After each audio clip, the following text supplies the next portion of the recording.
Hey friends, how in the world are you? It's Wayne Polson here. It has been a little while, hasn't it? I know, I said that in the last video. We're spacing these videos a little far apart, mainly because my life is a little scattered since I've been retired. I mean, I retired on April 2nd, and man, after how many years, 40 some years of being institutionalized, it's a little hard for me to figure out how to manage my time. I've got so much of it available now. So I'm working on that, folks. I'm going to try to tune the brain in a little bit, and get a focus going here. But Suzie and I have been down here at SM Heartland for several days now. We have the RV here. We actually have installed a 50 amp receptacle on the final power pole here on our property, the one that the power company put in at the end of December when they created the war zone, as you have seen in previous videos. So we have a 50 amp service out here that we can use for powering our camper.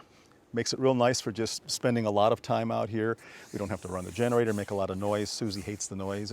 It interrupts the peacefulness of this area, and it is indeed peaceful. 53 acres of bliss, if you will. So Suzie's working today. I'm here trying to accomplish some things. I did get a project completed for Suzie. She wanted a rain barrel water collection project completed. I went ahead and did that and went the extra mile with it. I'll give you a tour of that in just a second. Today, what I'm doing is I'm marking out the pathway for our underground cabling to go from the power pole disconnect panel underground to the cabin. We have to dig a trench about 18 inches deep, put in some 2-inch conduit, and we're going to run that up to the deck. We'll have to emerge from the ground underneath the deck, go over the surface of the ground beneath the deck to the corner of the cabin, where we will enter the cabin and terminate our service wire there in the distribution panel. So I'm marking that out today. I don't know if I can get the trencher tomorrow because it's Friday tomorrow, and usually people who like to rent these things rent them for the weekend, and I can't get my hands on them. But I am retired now, so I can do this Monday through Thursday with no problem. So I may have to do it Monday through Thursday. We'll see how this goes, okay? But right now, folks, welcome to Heartland. It's good to see you. Brett Black, it was great talking to you on the phone the other day. Brett, I had to tap his brain because I know he deals with a large number of black locusts in his area, in his neck of the woods. And I've got a black locust project coming up. I have not done a lot of tree work related to black locusts, so I'm not too up on their characteristics, how well they hinge, and so on and so forth. So I've got this challenging project coming up here that I want to prepare for mentally, and Brett was a part of getting me to that point. So Brett, it was good talking to you. Angie K, it was great to just chat with you a little bit there by text. Folks, I'm hoping to come back. I'm hoping to come back more regularly, but bear with me, okay? We're going to do this in bits and pieces as we move on here. Let's take the tour. Let me show you the rain barrel system. All right, folks, so what we have here is just a dual rain barrel collection system, just typical. This is nothing fancy, nothing out of the ordinary. We have one rain barrel here connected with a bridging hose down at the bottom so that both of these tanks will fill at the same time and drain at the same time. This gives us about 110 gallons or so. I'm not exactly sure if these are 50, 55 gallon tanks. I'm not exactly sure, but close to 100 gallons of water. On this rear tank, we have an overflow vent that will vent water away from the tabletop. It'll keep it from collecting moisture on top of the barrel. So this overflow hose allows us to redirect the water anywhere we want. We have a spigot on this back tank here with a little garden hose attached to it. We use this for like washing feet or just collecting some water in a bucket or something like that if we need it in a hurry without having to go to our sink system to get it.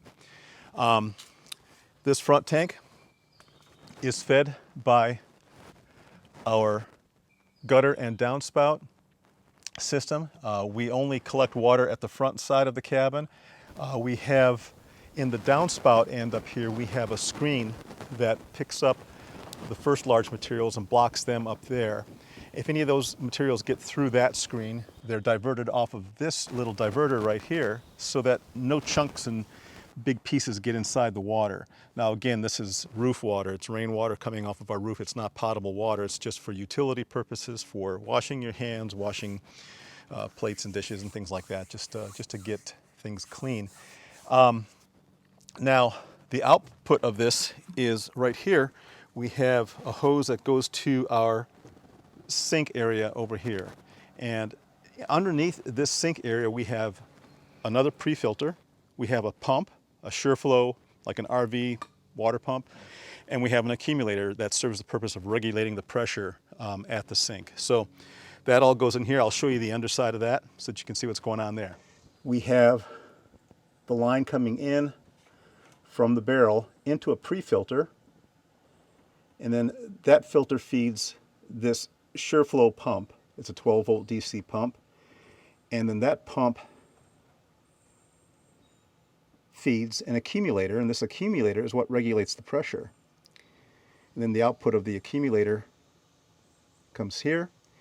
We have a little low point drain plug right here, and then that feeds into the faucet assembly over there. So that's a look at the underside.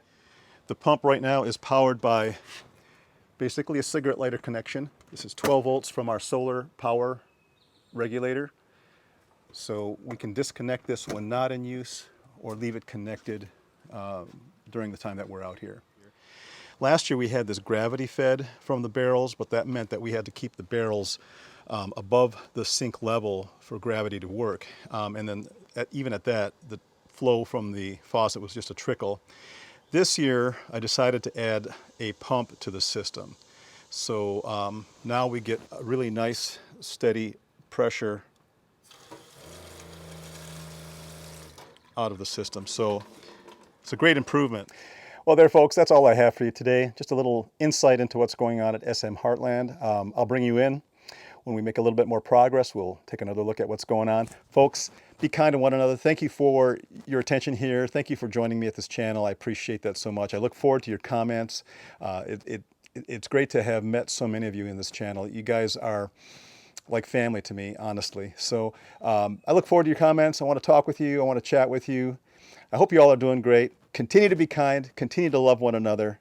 I'll see you next time.